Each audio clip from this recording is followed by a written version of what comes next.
Hey plastic model builders, how's it going? Welcome to the review of my SR-71 Blackbird by Testors. It's a 1/48 scale. This is the model right here. It was a lot of fun doing it, as is all the models that I do. I really enjoy doing them. So this is the review, so let's get to it. We'll start with the instructions of this thing.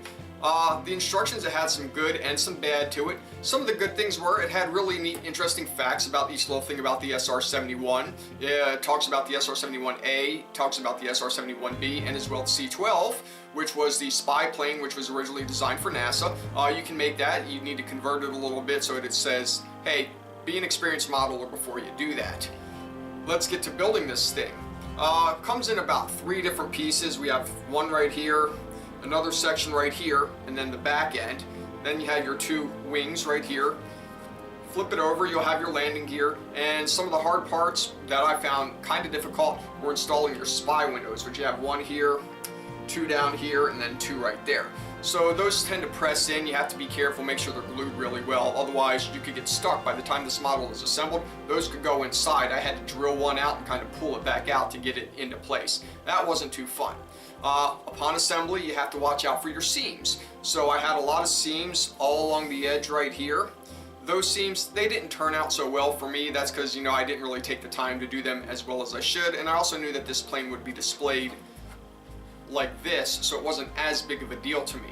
But make sure you tape those up good. You run your tape along the edges of them. You might have to do a couple of sides at a time and just go slow with them.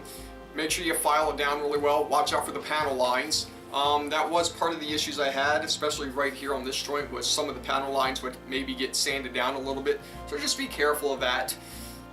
Other than that, the last thing were the decals. The instruction said be careful when applying the decals because they tend to break. Well, that was an understatement. Every decal in this model broke for me, except for maybe 2. If you went to move them, like this one over here on the side, it kind of started flaking away. So maybe recommend spraying like some sort of decal film to give it 1 extra coat on there, just a small layer. That way they're more easy to work with these decals when putting them on, especially these long red ones that go all along the side. You can't tell, but each one of those broke many times. It probably took me an hour to do each one because they were so flimsy.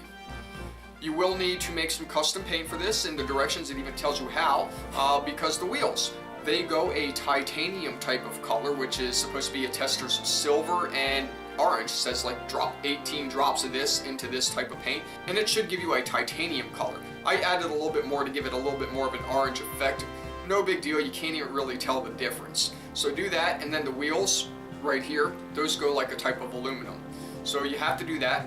One other thing about the wheels is that if they're not set right, one will look higher than the other because the inserts for those are just a little off center. So one wheel might be higher than the other. So when you're installing these, you kind of want to turn them and see how well they sit when it's laying on a flat surface. I did my airplane with the canopies up. You can do them down or up, either or, it doesn't matter. As well, you can do the SR-71B, which has an extended hump to it. You can also do the C-12, which has a modified back end and a little bit of the front is different. So this concludes the review of this plane. Give it a B+. I liked it. If you can find it on the auction sites, I'd recommend getting it. Look how big it is. That's why I like 1/48 scales. They're just really big planes. Oh, and one other thing. They did, like for the tires, it doesn't say get black paint. It says get rubber because they make a rubber paint. Maybe just to sell an extra bottle for every model they built. Get it, why not? Try something different, right? So that is the review of this model. Remember, if you want to see the latest videos, don't forget to subscribe to my channel because I'm going to try and get you a video every 2 weeks. If not, I'll still try to get you something every 2 weeks. Don't forget to like and give me some comments, and I always respond to comments whether they're good or bad. Thanks for watching, and I'll see you on the next one.